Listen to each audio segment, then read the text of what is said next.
deserves it. He's a popularizer, and his heart's in the right direction. Thanks to you. Okay, so here we go. It's so good to see you. It's so good to have you on the set. It's been so long. And in the audience, welcome. We've got Nita Renfrew, Nita M.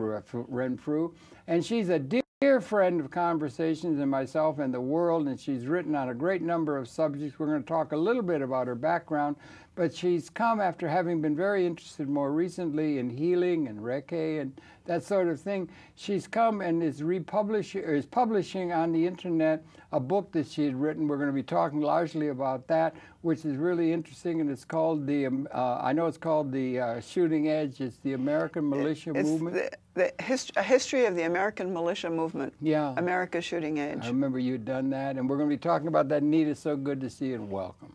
Well, thank you. Share a little bit, just brief, your background, because you got a heck of a background. You used to write for all kinds of major newspapers and news outlets. You've had a wide-ranging interest, and share a little bit of that, and then we want to get right to the shooting edge. Yeah. I want to say that, you know, I spent a lot of years trying to do journalism in the 80s and 90s. I know. And I found that, you know, it's very difficult to get published unless you're writing what's already the conventional wisdom. Right. And I was only interested in writing about things that nobody else was writing about. So right, being creative. Being creative. Yeah, so, you know, I wanted to write about something that matters. Something that mattered and something that nobody was picking up on. Yeah.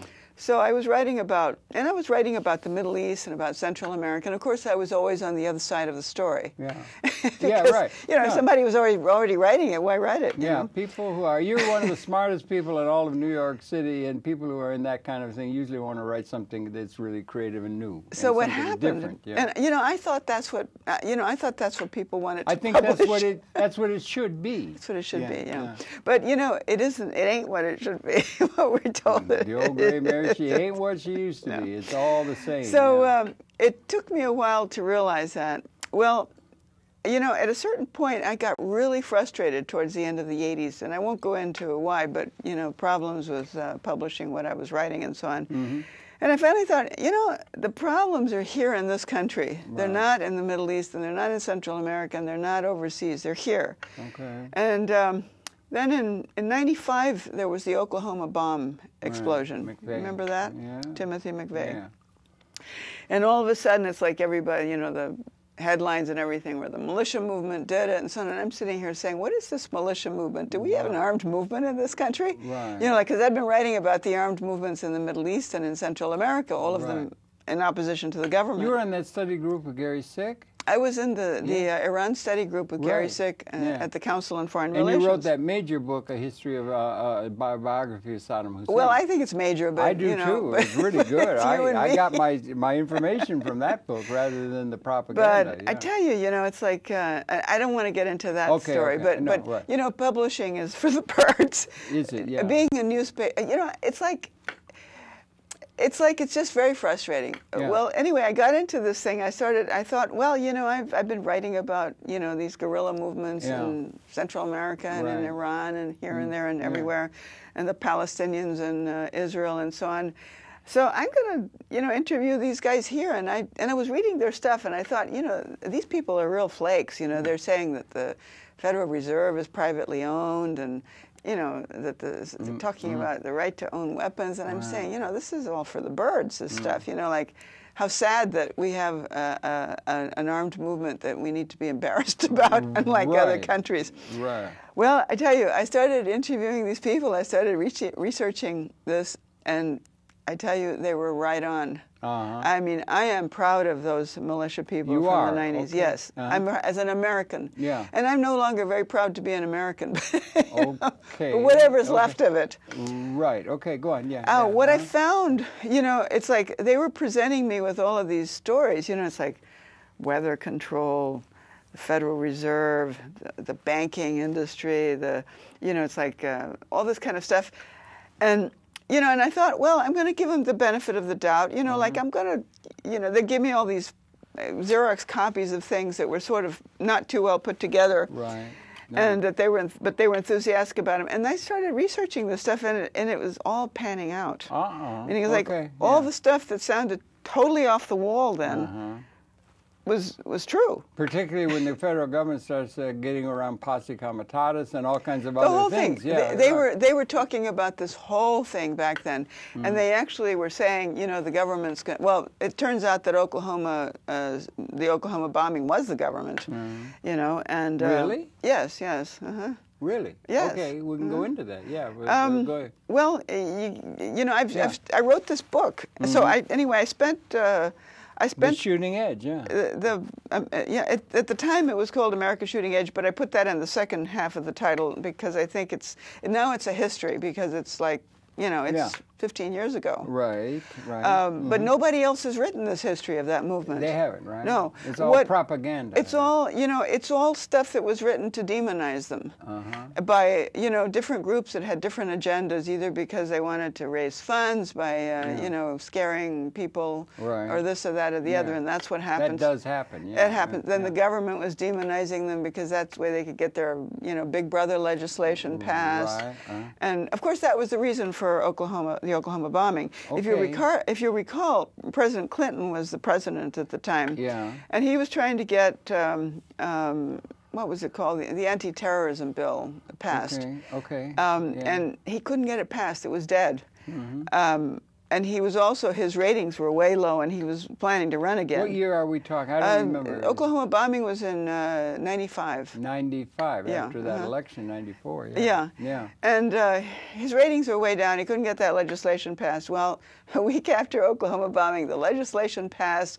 He had an opportunity to be presidential. He, you know, we scared everybody in the country. You know, the militias are coming, and Timothy McVeigh is a militia person, and all this kind of stuff. He was, and they were out of Michigan. No, he wasn't. No, he was not a militia person. Okay, sure. It turns out that he was probably a government agent provocateur. Really? Yes, who was one of the people infiltrating the militia movement in order to set them up so that the government could shut them down. Okay, go on. You know, my you've book researched this well. My book is 1,200 pages. Yeah. You know, because I couldn't tell it in less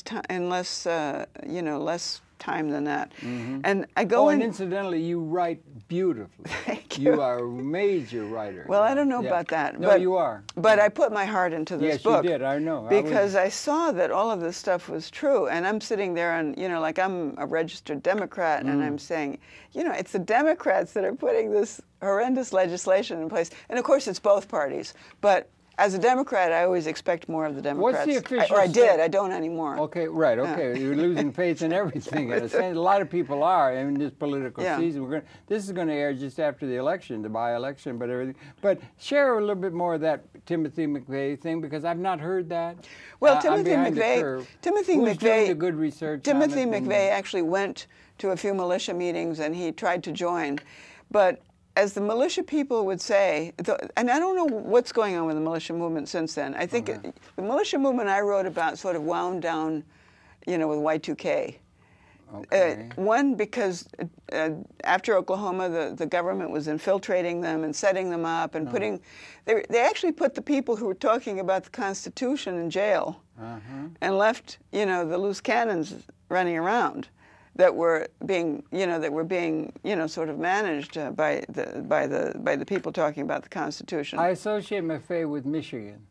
Well, yeah, he went to the militia groups up in Minnesota and Michigan. Michigan is really where the larger part of the militia movement started. It's also where an automobile industry has imploded. Exactly, and you see, this is the point. Is in the mid-'90s we had the savings and loan crisis. That's right. Remember that? And because I put this manuscript away at the end of the '90s. I know you did. I put it away. Everything in my life fell apart all of a sudden, and I put the manuscript away. I just said, I can't handle this. You had it all edited and everything. It never was completely edited, but I didn't try very hard to get it published. But what I was getting was, well, it's not balanced. It's only one side of the story, and that's the whole point. I was telling the side of the militias. We already know what the other side of the story is because that's all we heard. So it's hard to get anything published that is pro-gun, pro-Second Amendment. Okay. And it's like, because the publishing community is basically is liberal, and they believe that nobody but the government and the corporation should have guns. Brady Bill and all that. Exactly, yeah, exactly, right, yeah. Right. So the Brady Bill at the time was very big, you know, Yeah, like sure. it was like Mrs. Brady was pushing that whole thing and Yeah. so on.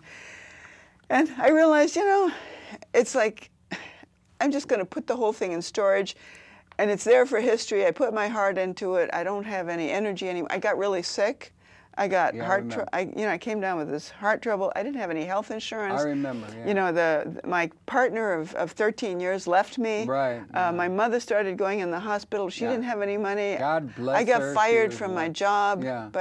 It's like, and so all of a sudden they told me, you know, you got major heart trouble. I went to a free test at Cornell, I guess, Cornell, NYU Cornell. And when I told them I didn't have health insurance, they wouldn't talk to me anymore. Right. Well, it's America. And they wouldn't even give me the copy of the free report. Yeah, right. So I had learned Reiki, which is a healing method. It's a Japanese healing method. It's hands-on healing method. Shortly before that, and I thought, well, Nita, you know, you better do some Reiki on yourself because there's no other option out there. Okay. And I did Reiki on myself for 2 years, and I got back to 100%. I mean, like I completely, you know. Yeah, there's something to that. It's important. Yeah. There's something to it. A major study just came out of Yale University a few weeks ago, where they had people do Reiki on acute care heart patients, and they found that the Reiki worked as well as the beta blockers without the side effects. But anyway, it's not magic. It's not like you wave a wand and somebody's, you know, well, it's becoming part of the medical. It's becoming part of the canon, thing. as it were. You know, now increasingly. So anyway, I thought, you know, when I first started researching this, I thought, you know, when I started finding out that all of this stuff was true, and that, you know, I got so excited, and I said, you know, we got to get this information out there. You're talking about the Oklahoma militia. bombing, all the Federal Reserve stuff, you know, all the stuff, the unconstitutionality of the taxes, of the IRS. Did you see? You didn't happen to see the thing that Joe Friendly aired today about the attack on the idea? No, I don't watch television anymore. Okay, the idea that the income tax or the taxing is not well established in terms. There's no law that allows that. Well, and they're questioning things. This at a is very all basic in my level. book in detail. Yeah. This is the information that the militias were getting out in the 90s, and people wouldn't listen to them because that's a major thing because it has to do with the financials. I know, but nobody would listen. You know, I was giving copies of this to people in the left here, and they were poo-pooing it because of where it came from. And believe me, if the militias had not they spent all their money on making Xerox copies, believe me. At the time, I remember meeting people who, instead of buying shoes for their kids, you know, like these are people out of work because of Detroit. Who's that lady up there in Maine or something? Shute? Carolyn Shute. But great people lady, were spending money on because they wanted to educate the American public, and they thought, you know, if the American public knew all of this, you know, we could reclaim our rights, you know, like without the weapons, you know, like the weapons is just there, you know, and. By the way, no less than Thomas Jefferson said, the strongest reason for the people to retain the right to keep and bear arms, and he's talking about the Second Amendment, is as a last resort to protect themselves against tyranny and government. Okay, that's beginning to resonate in the minds of a lot of people as we look at the election that's coming up tomorrow. But nobody wanted to hear about this back then. So that's why, you know, after 10 years, I put this thing away and everything, but there are copies all over the place. So, I have a copy in a safe deposit box. To make sure it was, I've been doing healing all these years. I worked in hospitals. I work in a medical clinic. I stopped watching television, no newspaper, and no news. So I don't even know what's happened to the militia movement. But every now and then I read snippets, and nothing has changed. It's just a rehash. And what got me going was this summer when they started killing the geese in New York. Yeah. You know, it's like after the airplane crash. What that was like a year and a half ago. Nobody was hurt. It's not like it's happening every week. You know, it was a freak accident, and all of a sudden, the city started killing geese, and they targeted 170,000 geese. Well, 170,000? Yes, for this year. And they said, we'll see about next year in New York State, not just the city. Okay. In New York, that many? Yeah. Yes. Well, there were fewer than 20 geese in Central Park, and they killed them all. And those geese were my friends. Yeah. You know, like over the years, I would go and talk to them. Okay. Because well, I can't better than talk talking to a people lot anymore. of people I can try to talk to. They're all gone. Yeah. But I got, you know, one of the feathers. I'm wearing it you know. Okay. In memory of my geese friends, I'm wearing this around. Okay. Because, you know, you start with the geese, and who next? Okay. Okay. Okay. Well, okay. It's a thought. Yeah. Yeah. You know, when it's okay, and they gassed them. They sent them to gas chambers, and we have a Jewish mayor. So, you know, like, that's the way things start. But even if it ended right there, it isn't okay to kill geese like that. Well, okay, yeah, okay, yeah. Okay, that really bothered me. But anyway, this really bothered me. Okay. I really went into mourning, and I said, you know, nothing has changed, except that it has. It's all gotten worse. Yeah. Like nothing that the militias were trying to educate people about in the 90s has changed. It's all worse. And you know, all these liberals and everything are starting to get this stuff out, but where were they back in the 90s? Militias, maybe we go back about the militias. So I pulled out my manuscript. Yeah, right, yeah. And I said, okay, I'm going to, you know, now we have blogs and things. Yeah, you know? right. I said, you know, I'm going to put it up on the blog. Right, you know, it's 48 chapters. It's going to take 48 weeks to put up. And I'm going to try to publish it so that, you know, people can buy it together. Yeah. And as I've been reading it through. Yeah, and it's so well formatted. It looks really good. I've been reading it through. Yeah. It all holds up. Yeah, let's see. Let me hold it. You get a chance. Let me hold it. Maybe they can come in on this with the camera. We'll give them time. It takes a little while. I've been reading through my book, you know, because I'm just, you know, and I don't find too many typos or anything. And, you know, it's like I've changed a word here and there, and that's all. There you go. But that's the way it looks. It's the same. It's the same problems, the same cast of characters. I mean, Goldman Sachs was all over the savings and loan industry, and that's what we have today. Goldman and Sachs again. It's the same cast of characters. It's the same and people. The same assumptions about the way the society is except that they're you know, they used to try to hide what they were doing, or at least, you know, cover it up. You don't bother to cover it up anymore. It's just all out there in our face. Right. And it's really offensive. So okay. So I'm putting out this history because it's a history now. Yeah. It's history. This is the past, you know. Okay, that's really good. The history is, and why don't we talk about the history a little bit in I don't know if you've gone into a lot, but you know, Thomas Jefferson is that, and the idea of a militia, or the idea that people ought to be able to be armed against a overweening or oppressive government. Well, that was the idea. Systemic way of which that was the founding fathers, Madison, Jefferson, all those people. I mean, that's what they believed. Adams and so on. You know, it's like that was their thesis, because we had gone through the Revolutionary War against the British, and what would we have done if we hadn't had any weapons? You know. So their idea. So their idea was that the British thought they were legitimate.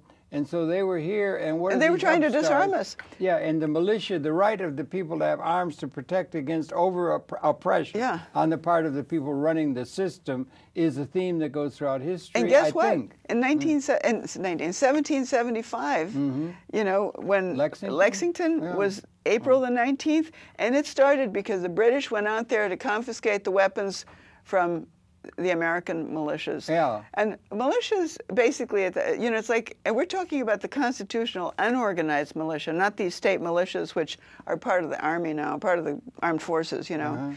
You mean now? Now, yeah. Okay, yeah. We're talking about, you know, the Second Amendment, which is the right to keep and bear arms. And we're not talking about the right to go hunting. You know, which is the NRA, you know, that's something that the militias were really able to educate me on. And a lot of them were not pro NRA, because they said it makes it look like we think it's for hunting, and it isn't. It's not a sport. It's for keeping and reserve the possibility of resisting oppression. It's a check and balance that should be there so that we don't ever have to use it. Okay. You know. Okay.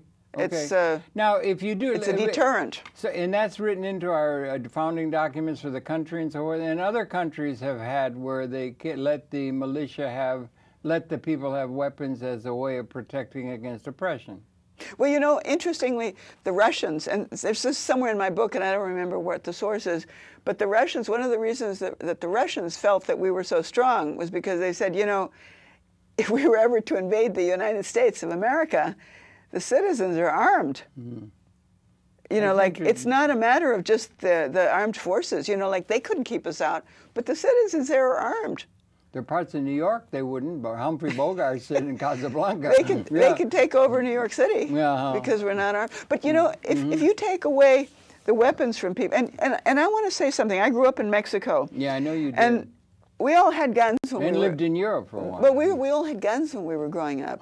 You know, I had a pistol when I was about 12, and we used to sit out in the back of the yard at a friend of mine's house, and we used to shoot through records. And at that time, there were 45 records, which had big holes. Yes, right. And then there were the 78s and the, you know, the 33s with, and we used to pick, you know, the records we didn't like anymore, and we would try to shoot, you know, through them. And nobody ever got hurt with a gun, you know, because people knew how to use them.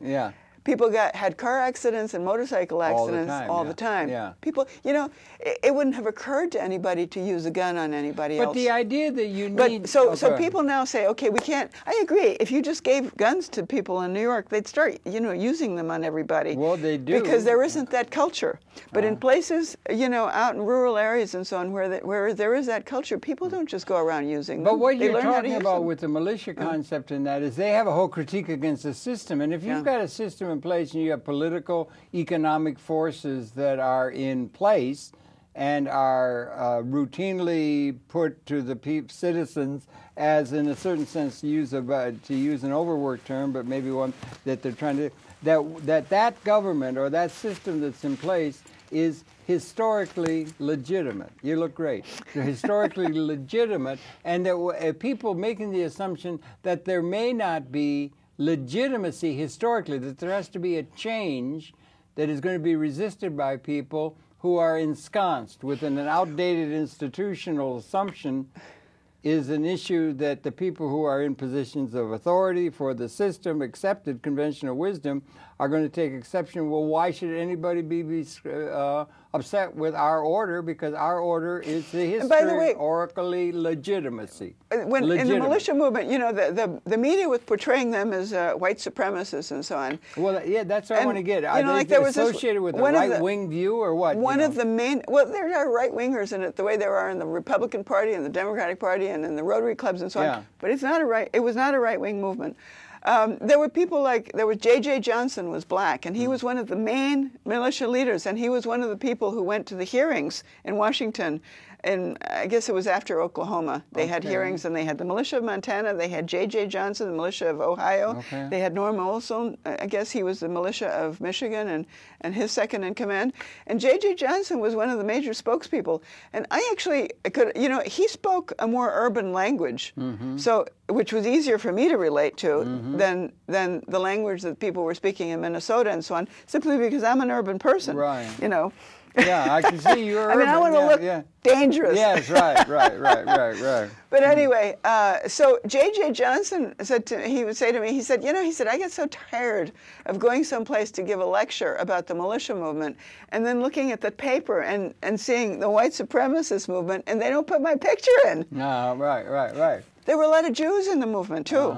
You know, it's like, and there was the Jews for the Preservation of Firearms, JPFO. You know, it's like, they were saying, and the point they were making was the reason Hitler was able to herd all of the Jews into the concentration camps was because they had passed laws to disarm them shortly before you know, this all started. And he pointed out, they would point out, they said, you know, if they'd had weapons, they couldn't have rounded them up, or at least not as easily. And the other thing that the JPFO pointed out, Jews for the Preservation of Firearms Ownership.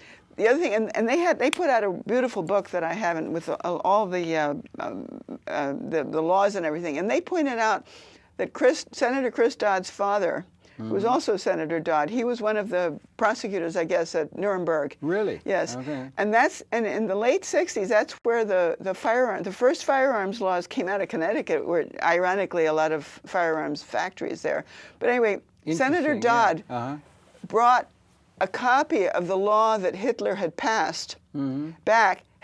They were able to document that he had it translated at the Library of Congress, and that was the basis for the '67, '68 laws that went into effect here, and that's where the whole thing started. So you know, it's like there was nothing white supremacist or anti-Semitic about this whole movement at all. But they were using the laws of Nazi Germany in order to. That's the basis for our laws. Country. Yes. Yeah. after he had been a prosecutor in the Nuremberg tribunals. Now, what is the picture that the society has, conventional wisdom has, of the militia movement? It would seem, and also now we're talking about a time where this country, this by-election is just the most incredible thing I've ever seen. You got this Tea Party thing, and you got all these people who are saying, there's some guy down there who says, if we don't get our way, we're going to, he has a thing where an ad where he shoots with the rifle into a thing. And it was probably put out by the government. They're talking to make him look bad. I don't know. Okay. And you really well, now, another thing, that thing about another McVeigh. thing that came up. Another thing that came up in the 90s that the militia put out. I mean, they put out these incredible. They were, they would find articles and then they would make Xerox copies and send them all over the place. And one of them was about how easy it is to rig computers. That's true. In elections. Yeah, they're all electronic now. Yeah. And it's a lot easier. They had a thing called Echelon. It's a lot easier. Where they could exactly. Listen in well, on the militias were putting this out, and I remember making copies of this one article. I think it was called The Black Box, which was pretty technical, and sending it to congressmen. Nobody cared. It was like, there was a book written by, I guess, the Collins brothers. It was called Vote Fraud, which was extraordinary. It was written by two Democratic guys who actually showed how the system was rigged and so on. Under Janet Reno, who later ran Waco, they were running for an election down in Florida. And they in the book they tell about how they went to Washington, they went to the Republicans, they went to the Democrats, and nobody wanted to put this thing out. And they ended up, I don't know, sitting and fasting in front of the White House, and I think then they just sort of was that the Branch Davidian thing down in Waco? No. The thing was that was Waco. Different. No, this was the Waco. Waco was that guy that led that? Koresh, David Koresh. That's it. And there was a guy out in Montana somewhere too that lived on top of a mountain. Ruby Ridge. That's it. Ruby Ridge. Randy, and then you had Kaczynski. The bomber, Unabomber. Yeah, but it has nothing to do with it. Yeah, it has nothing to do with it. He's in opposition. That's like what I'm trying to get at is what is their brief? Is there a common brief? Is there a common thread that holds them together in this group, or do they have various briefs? No, there was no Federal common Reserve, thread with Jekyll Island, all that. No income tax, these kinds of things. Technology that's what was it's about. Kaczynski. The Waco thing was not because they were followers of Waco or supported that religion or anything. The reason the militias actually began to form in '93 as a result of Waco was because what they saw was the government taking federal police powers, which it doesn't have under the Constitution, and going. Comitatus is supposed to prevent that. Exactly. Isn't it? And they saw them going into a church. It was a church. Whether you like that church or you don't like the church is irrelevant. Yeah. They went into a church and they killed a lot of innocent civilians and children. Yeah. And they did not give them when they could have. Listen, at worst, they could have surrounded them. They could have starved them out. Of course. But they went in and they did horrendous things. So that's trying to make a point. So it was the ATF trying to make. They wanted some publicity to look good because there was some big changes and so on. War on drugs to fight. Exactly. Yeah. And which is now coming a cropper. It's easier to go against people who are not going to fight back. Oh yeah. Than it is against drug dealers. Right. So anyway, the militia, people all over. It's like people were losing their jobs. There was a savings and loan crisis. This whole thing. Detroit was falling to pieces, and these people were. And the Brady Bill was out there, and so on. And these people saw Waco, and they started, saying, "Hey, well, let's form our militias, our unorganized militias under the government." To let them know who we are. And unorganized means unorganized by the government. Yeah. Okay? Okay. Yeah. The National Guards and so on are the organized militia. And that's part of the armed forces. And you have So they were putting out all of this stuff about the elections and everything. Nobody wanted to listen to it because it was coming from them. Right. It's like, this is the beef I have with the Democrats and the Republicans, is that the Republicans only want to hear about terrible things that the Democrats do, and the Democrats only want to hear about the terrible things that the Republicans do. That's right. But if they're really, really terrible, they have this backroom agreement to focus on lesser things and to never really destroy the other party. It's just one party with two faces. Yeah. So the militias were saying this, and I guess it was 2 weeks ago, Time magazine came out with an article. I did. I brought it, but I forgot to bring it into the set with the locked and loaded. Locked and loaded. It's got the militias. I brought the magazine. If somebody in the control room could bring it. And what they're saying, you know, it's like, you know, this is American journalism for you. They start out and they start out with I don't know, a militia somewhere. I can't remember, Ohio, I think it was, and they show their training operations and so on, and you know they're not doing anything wrong. And then they sort of go to, but the government is really afraid that some lone wolf will, you know, leave and start doing stuff on its own after they've been trained by the militia. Well, that has never happened. The only people who, the loose cannons out there are not militia people. And in some cases, there were people like McVeigh, who was a government agent. Okay. Wait, McVeigh was. So then they immediately. That's proven. That's proven. Yes. This is pretty. Yeah. To me, yeah. So then they go from that, you know, here's this, you know, the government's afraid that some lone person will go out there and do something, and then the reporter immediately starts writing about that guy who attacked the Holocaust Museum. It had nothing to do with the militias, and he gets all into how dangerous that was and so on. And then he moves to this guy up in Boston, I think it is, who was buying nuclear stuff through the mail. He was some guy who inherited a couple of $1 million, and his wife killed him because he was abusive, and that's how they found out about all this when they went to pick up the cadaver and so on. And then they sort of say, and he had a swastika. Well, what does the swastika mean? It has nothing whatsoever to do with the militia movement. It's all propaganda. So it's all, and then they end, the last word in the article is McVeigh, Timothy McVeigh. So they're just scaring people, but they start out with a legitimate thing about the militia movement, and then they just move into... Okay, let's try to put a little stamp on it. Which is exactly what they were doing in the 90s. Okay, yeah. Because it's good for passing laws against people. Right, and that's going on. It's good for Big Brother. Yeah, and that's where we're going. And that's where we're going. That's where a lot of people... What about the temper of the times now? This is, well, the day before the election, or the next week they have an election in a couple days, and it looks like there's going to be... You got this Tea Party thing, you got Sarah Palin, you got this. Where does the militia fit into that reading of the upset, deep, ready to take up arms against the system that is inherently is unsustainable? The institutional assumptions by which the societies move through history and everything like that is unsustainable at a systemic level, where it's not just one little thing, it's a systemic level, and that the questions that are coming are questioning the basic structure of the system itself. Yeah. I mean, is that part of the thing that you can find? That's what they were doing. To the militia movement? That is what they were doing. That is what they were doing. Okay.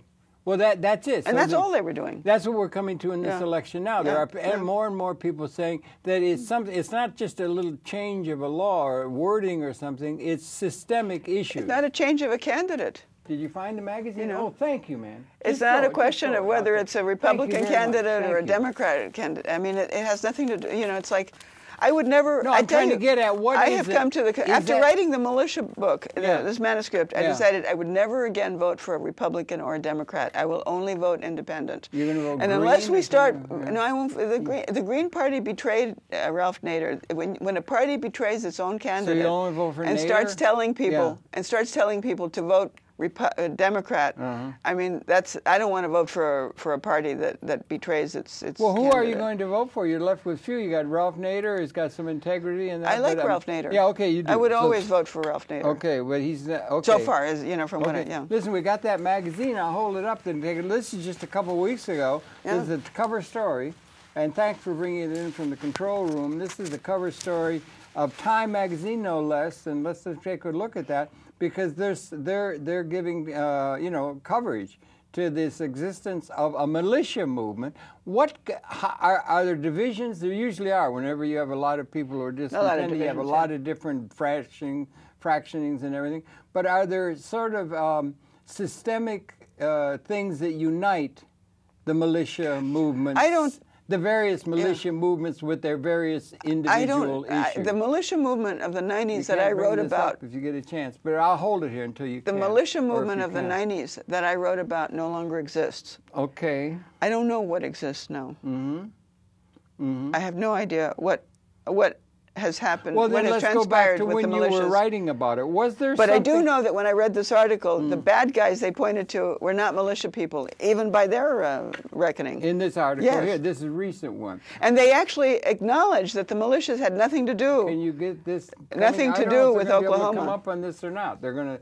Well, we'll just hold it. We'll put it here, and if you can come in on it, do. I don't know. The article acknowledges that McVeigh was not a militia person, and Well, that then the let's go militias had back to nothing to when do you with were Oklahoma. writing about it. What were the issues? Did they issue? Were they one issue thing, like something, one issue thing that they're concerned with, or was there systemic attack on things that made the system vulnerable to collapse? That they had a system like you can live so long under oppressive regime, and then that system, the legitimacy, historical legitimacy of a system that everybody has institutions that are related to, is no longer able to serve, and there's going to be an attack like a revolution. Well, what they were saying... And is that what's in the air now, or was that in the air in the It was in the air movement? then. Okay, there we got it. What they were saying was, if we can still change the system now peaceably. You're talking back when you were writing it. In the 90s, okay? Mm-hmm. And then they sort of lost, they lost their steam at the end, and I think it's because it became clear that you can't change the system. Mm-hmm. Because the system is all pervasive. Okay. And that you cannot change the Constitution, you cannot change the system because the Constitution is no longer being followed by the government. So you have a government and you have a Constitution, and there's nothing to enforce because all of the mechanisms for enforcing it have been corrupted. Now, do you find that coming? The thing I happened to see today with the guy, Joe Friendly, God bless him, but Truth for a Change had a thing where they were making a case that the whole idea of the legitimacy in terms of law and the way the society's evolved for the governmental system, federal, state, local, to tax is not valid in terms of the law. Valid. There is no law. There is no law. Now, if you take away the ability of our governmental systems to tax, the system falls apart, does it not? The system, because you've got private sector, public sector. System as There's it so is, many institutions. The system as it is constituted falls apart. Yeah. But there was no tax until the 20th. I mean, we didn't have taxes like this until this century, until past century. Okay. But we've had things. We had a depression, then Franklin Roosevelt made some changes, and things go. History moves. Or you had feudalism before you had capitalism. You had these things. Things move. History moves in a way. But you can attack something that makes it impossible for a system by which people get identity, security, whatever there is, economic security, these kind of things, and it no longer can function. But that's the point. That's what I'm getting at. Are we at that time now that we need a future? I believe we need to relate to a future. Nietzsche said once. I believe Nietzsche said one time, the future influences the present as much as the past. We are enthralled to institutional assumptions about the nature of the world, nature of human nature, all these other things that have come out of history, and it is inappropriate. It will not serve. The future needs something new and different, and it's challenging of subsuming everything. I personally believe, and that believe, makes it a very time of qualitative change rather than quantitative moving of deck chairs. I personally believe that the system is so broken that it cannot be fixed. The medical system is broken, the economic system is broken, the political system is broken, the banking, everything is broken. It's like it can't be fixed. We're past the point of where it can be fixed. I don't know what can be done. And that was a common thread of the militia movement when you were writing on it? I would assume that the people who were involved in it, because they were, my age, they were older people. They weren't 18-year-olds, but they had children who were 18 years old. Yeah. And I remember I went to a militia meeting once in, I guess it was West Virginia or Tennessee or one of those places, and this guy went up, and they had this whole program, and they didn't want to let me in at first because I was like from the city, and they didn't trust me and so on, and they were right, but this guy stood up there, and he was almost crying. And he said, he was from Detroit. He said, I'm from Detroit, and he said, I've been laid off from my job. I had a job, and he was in his mid-50s or something. Right. He said, I had a job there my whole life for, I don't know, one of the car manufacturers. And he said, you know, I don't have a job right now. My wife was laid off. She was, I don't know, a nurse or something like that. And I have 3 kids who I can't afford to send them to college. And the only jobs that they have to look forward in the future are working at McDonald's and so on. And the guy was practically crying. Yeah. You know, and he was like standing there desperate. And it's like, you know, a lot of people today are in this shape. Yeah, you know, right. Like that's what I'm saying. You know, a lot of people are losing their homes. People don't have jobs. People, I mean, it's like, you know, the problem is, it's like, you know, I used to spend a lot of time in a nursing home with my mother, I remember visiting my mother. God bless her, she was an absolute angel. She was fantastic. But what I want to say, it was a fantastic nursing home, and they had a bar in it, and they had lots of parties and volunteers. We had a lot of parties over there. Exactly, wonderful parties. What was that one we did? But when somebody was sick, you didn't see the people who were sick in their rooms. You see, you didn't see how they were being treated. Okay, you mean when they were on at hospice status or or something? whatever, you know. Yeah. But the point is, you know, it's like you walk out on the street and it looks like everything is fine, because the people who are down and out are staying at home or hiding or something, and when they go out, they try to, you know, put on something and so on. But it's all a farce. This country is crying right now. The country is bleeding. The country in the world. The world. The world. The world. The world. Every place. So it's the same thing. Well, then that's coming to a point. One of the things, sidebar, is everything is financial. I mean, that you notice the people at the very top are living well. They're going around in Lear jets. They have more money than ever. They have more money. It's all going there and everything. And I don't want to get into a big thing about economics, because I think everything's economic. And Mr. Keynes said in 1930 in a letter to his grandchildren, you're going to be confronted with massive technologically induced unemployment. That's the only way we have to introduce income to anybody as a wage slave. If you work for Goldman Sachs, you're doing well. At the top. I heard a lot of people at Goldman Sachs running for coffee. The people, listen. Some of it trickles down. Lots of people, everybody there is a vice president, meaning being a vice president is no big deal. And I heard about 2 vice presidents who are 30 years old getting married, and they have a budget. They had a budget of $1 million for their wedding. Yeah, right. I mean, come on, that's the way it used to be in a certain sense back in the old days. And remember, they had kings. And they had a king, and they had a beautiful palace with everything, and the serfs were all wallowing around the mud. Here. The duke would lose the estate to another duke in a crap game, and it went land, and then so many pigs, so many chickens, so many cows, and so many serfs went along with it. So we're all like serfs. But at least you knew where you stood. Today they're telling you that you can you can be one of them. But it isn't true. But they have.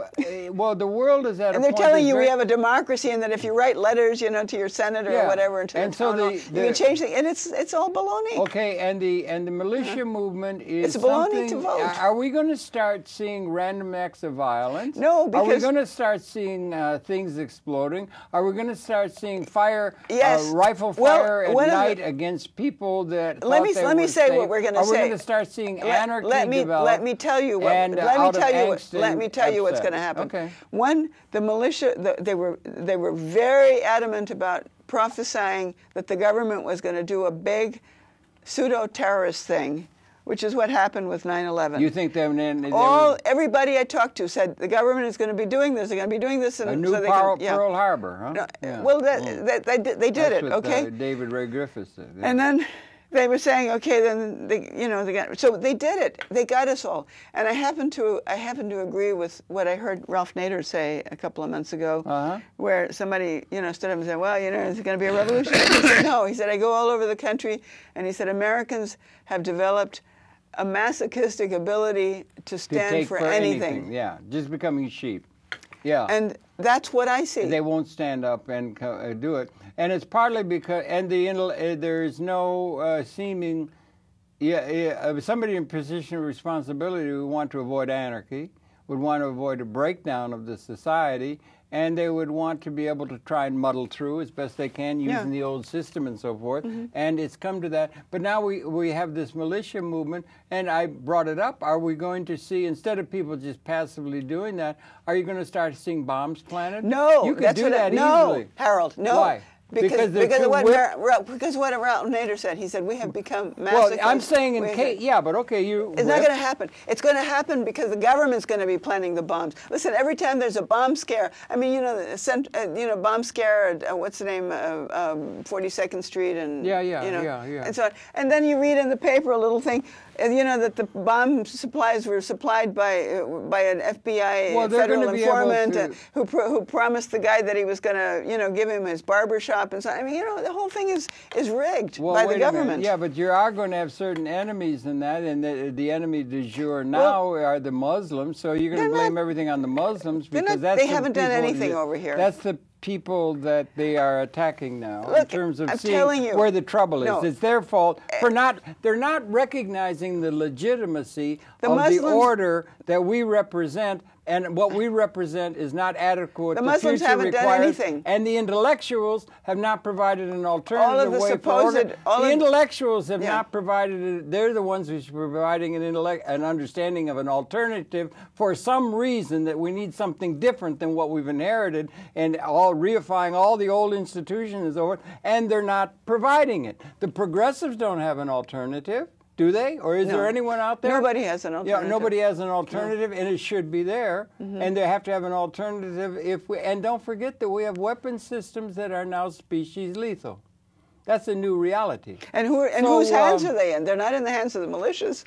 No, but the thing is, the militias. They're in the hands of the governments and the big corporations. The upset, and to where somebody's killed, and then instead of just cowering as they want to do, they start getting feisty, and they start having bombs go off and things like that. And then it has never happened. It hasn't happened. Well, it happened. We had the Stamp Act. It happened here, where we took so much in the history of the United States. Where did it happen? Where did what happen? Well, where did militias use bombs? Well, the militias who got started against King George III, they started doing it. They were called illegitimate. In contemporary times. And if they hadn't won the revolution, they would have been hung by the yardarm for being treasonous to the British crown that was legitimate. In these times, it has now not happened. Now you got bankers that are legitimate and the system in place, and people who are fighting against that. But it has not happened. No, but that doesn't mean it won't. And if it does, if it gets to that point, if everything's so bad, if everything's falling apart, everybody's unemployed, nobody's got any money, nobody's got anything except a few people,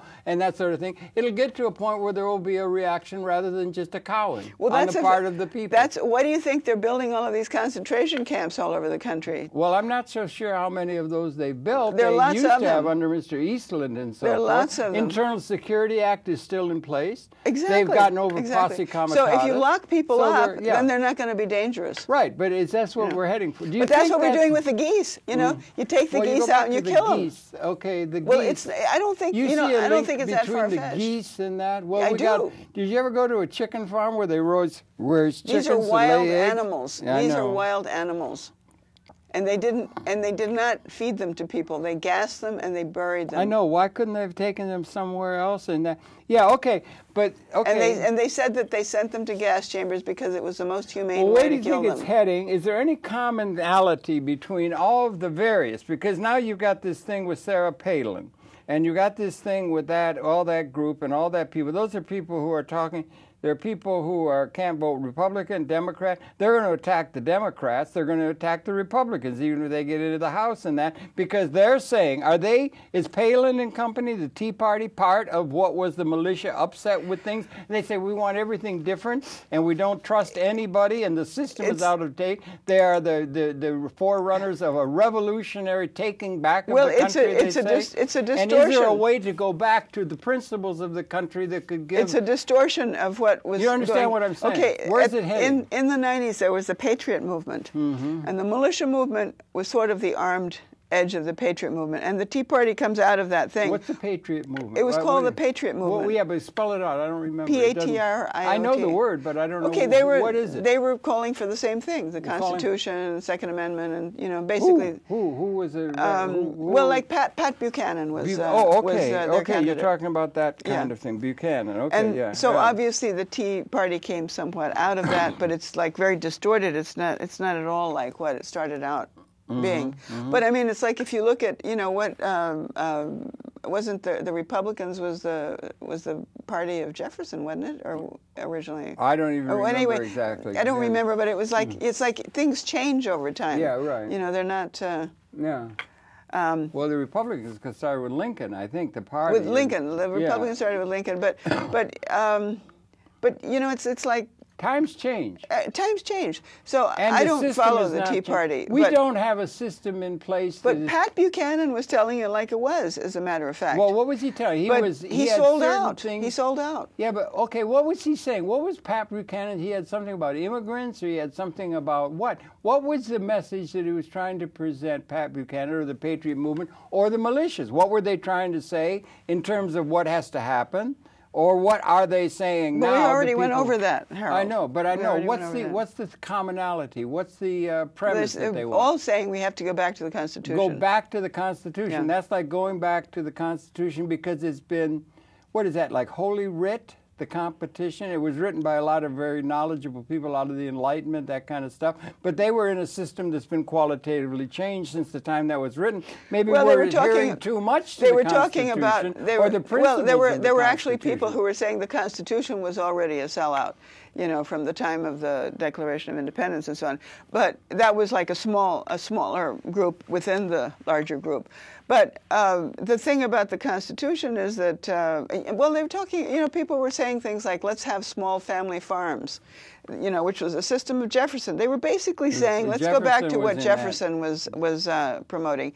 You know, let's get rid of the Monsantos and the big corporations, and let's go back to having, you know, family farms and smaller corporations that have to be, you know, re-licensed or whatever it is they call it by the states periodically every few years, so that we don't have all of these giants up there that, you know, can push everybody. Let's get rid of the lobbying system, all that sort of stuff. You know, it's the educational system, you know, like let's... Well, it would be in a certain sense, so you're moving forward in history. I've been reading a lot about, you sent me an article, I thank you for, about evolution, about the evolution of the human species and getting into bigger issues. And we're getting to the point where we have a qualitative transformation in the evolutionary process. And Michio Kaku and others are writing, we're coming to understand in a materialistic kind of way the evolution of events on this planet. We're getting down to where we understand that there was a long history before there was any Homo sapien consciousness, 3.8 billion years, and 13.8 billion years for this universe that might be nested in a larger universe of, you know, parallel universes and so forth from string theory. And so we're getting to a point, and now we've been here 200,000 years, and we're getting to a point, humanity, where they have, this is a larger issue, in fact, in an evolutionary sense. We've got weapons that are now, and the modeling shows that they have, since about 1970, been species lethal if they're unleashed. Exactly. In a spasm of hatred. That's brand new existentially. Couldn't do it in the Second World War. On the other hand, there is some modeling that has said, Fuller, McLuhan, some other people like that, or there's others, Bookchin, that we have transcended, maybe through the extension of our technological capability of providing for everybody, we may have transcended material scarcity as an ontologic reality that has been characteristic of the entire human evolutionary pattern. And all the institutional structures were built up within a context that's been qualitatively transformed. Never mentioned that there is this qualitative new reality that Nietzsche said the future influences the present as much as the past. We're all enthralled to the past that has to be subsumed. And it's the intellectuals that are falling down on the job, and you're an intellectual. Where are the suggestions of a qualitative transformation? Are we about to have punctuated equilibrium? We're going to come into a new relationship. If it's true that I'm an intellectual, I really think that a lot of what the militias were saying in the 90s is what needs to happen. What's going to happen? Go back to you see, I basically put what they were saying into a cohesive, I put it all together, I put all the pieces of the puzzle together.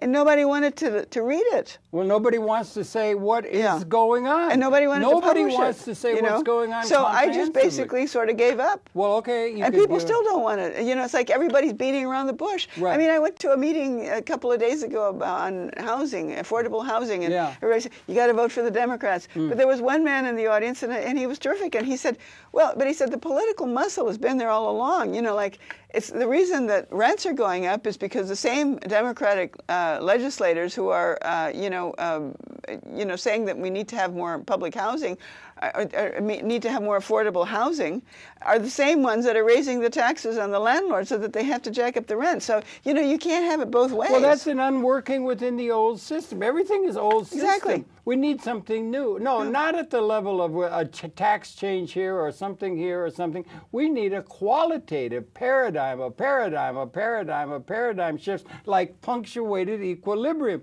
We've come into a new condition, material condition, level, meta to reality, normally seen politically and so forth, but not into the spiritual things that people have projected on the universe to get a sense of identity. We need it, and it's not for the politicians. Well, no, you see, I think it's not for them to provide. No, it's for the intellectuals. That's where I disagree with you. Where the hell are the comprehensive I disagree thinkers? with you because I believe that the only hope we have is for the spiritual. But I also believe. No, I want to rule that out. But I believe. But what I see is, like most of the people who believe that they're in spirituality and the whole New Age movement, and they're off on tangents too. Meaning, it's like they're not looking at the right things either. So that's not going to happen. And then, in the meantime, the ecology. It's like the ice is melting. Yeah, but you can understand all of that. The ecology, you can understand all of that with no repair. You have to be able to, or you have to do it synergetic. The universe is synergetic. It's unpredicted by the sum of the parts. There's something more than the sum. But you can't know what it is if you're in the birth canal. We're in the birth canal. We're coming into a new thing. And all these people throughout all of history wants to say, well, it's God, or it's some divine mother, or it's something. They think they know the universe. They don't. We're coming to where we can know that in a way that's liberating, perhaps, of the human spirit instead of enslaved, like James Joyce. I think it's all a matter of semantics of what you consider maybe God it's language. Or not God. I think it's language. Yeah, but do you think? All right, let me ask you for we've got a couple of minutes left. Are you optimistic or pessimistic for the human prospect? The reality is, we very well may have to either make a choice between destroying our entire species, which we have the capability of doing newly now, or liberating it. And we don't have the vision that allows us to liberate it within an ecological context. That what's most likely to happen is that we're going to destroy most of the species, but not all of it. And, no, are we going to destroy? No, one thing I'd be. No, that's what I believe. You just asked me. Are we going to destroy the human species? No, we're going to destroy most of it, but not all of it. Most of the human species. Yeah, but there'll be a few people left. And but the thing that really has caught my attention was a man who came from India. He's a mystic, and I heard him speak a few months ago. And what he said resonated. He came from the Aurobindo ashram over there. Yeah, Sri Aurobindo was great. What he said resonated with me more than anything else I've heard. And he said, in the past we have gone through evolutionary moments when, evolution happens in big steps. It doesn't happen gradually. It happens in big steps. And he said, we evolved from monkeys or something like that, And today it's like the monkeys, we can barely communicate with them. And he said that in their opinion, in the next couple of 100 years or so, that we're on the cusp of another evolutionary step, and that some human beings, a small group of human beings, I don't know, maybe a few thousand, are going to take that step, and they will be the new evolved humans, and those of us that are like what we are today will be like the monkeys are to us. Yeah, I understand that. But I think that makes sense. Okay, that's one way of some people are going to. That's also the people that are going to be. Some people are going to evolve, but not everybody. Yeah, but that's also like the Christians who are going to have rapture, and you're going to have 144,000 and make it everybody else will go to hell and everything. But one thing that is collectively would be synergistically subsuming the system within an understanding of a materialistic understanding coming out of the West, from the Enlightenment. We understand how are we going to structure things so that everybody is involved in terms of a liberated context. That's not going to happen. Well, from my point of view. But I think it's going to happen. I don't think you're going to have any survivors. I don't think you're going to have a few survivors that are going to survive that. Yeah. Unlike history, we haven't been able to do that. But anyway, so you've heard it here first, folks. And let's show again a picture of the lock and load militia movement that's growing. And Nita's thing, her blog is really well written, really important work, and we put it up there so you can go to it. Nita, thanks a lot for coming back into the world of political consideration. Next time we'll talk about the hope we have with